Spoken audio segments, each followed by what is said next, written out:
Yan mga boss, at good morning, good morning. Welcome back ulit sa ating YouTube channel and then sa ating Facebook page. Ayan, Jay Oragon. I-update na natin itong ating project na Block 37, itong fencing, itong bakod sa harapan, dito sa gilid, and then itong gilid. Yan, update na natin. Kunting pasilip lang mga boss para nakikita ng ating viewers na nag-aabang itong ating project dito sa Block 37. And then yung mga electrical i-layout na rin para sa mga poste. Tara, samahan niyo ako at update na natin. Let's go.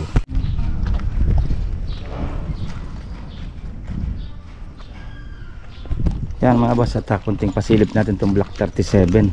At nasintadahan na yung ating mga wall dito sa harapan.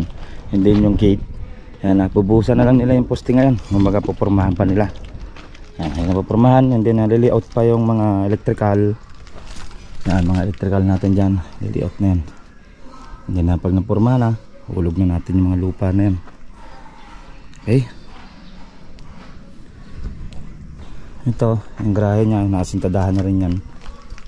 And then dito, nakasintadahan na yung mga wall dito. Close na siya.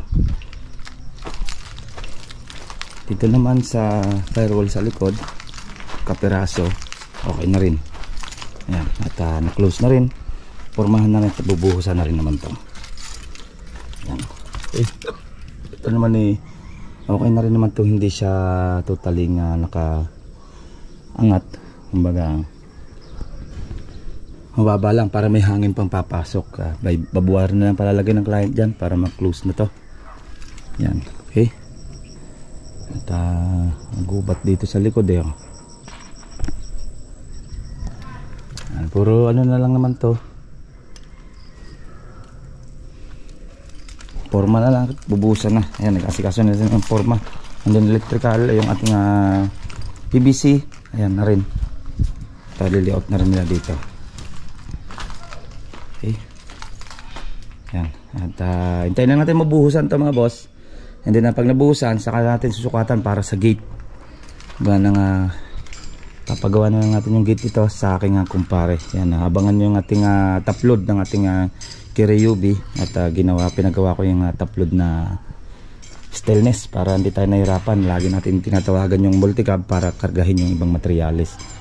Then ayun, tayo na magpipick up ng ibang materials pag may top load na yung ating Kireubi. Yung gate nyo, ang grills, sabihin na natin yan. At papabuo na lang natin. At kakabit na lang natin pag buo na siya. Okay? Yan mga boss, yan ang ating kunting pasilip dito sa ating project ng Block 37 ng Limabro sa Phase 3. Okay?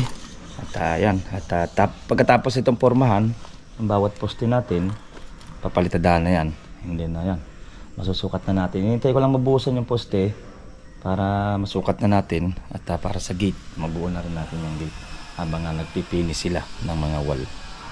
Okay, yan, next update naman natin yung linya ng Block 34 ng Limabro sa Phase 3. Yung fencing din natin, and then yung roofing para sa harapan, order ko na yung materials nun, and then yung TV console ginagawa na, and then wood plank tuloy pa rin ang pag-process.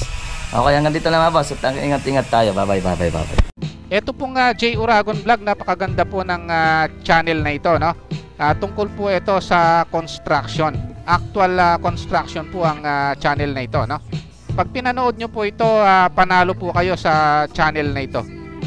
Napakaganda po ng mga video niya, lalo na pong magaganda, no, yung mga iba't ibang design niya. Kakaiba po yung mga iba't ibang design niya sa mga kisame.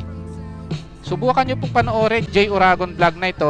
Matutuwa po kayo pag pinanood nyo po yung mga video niya. Maraming salamat po.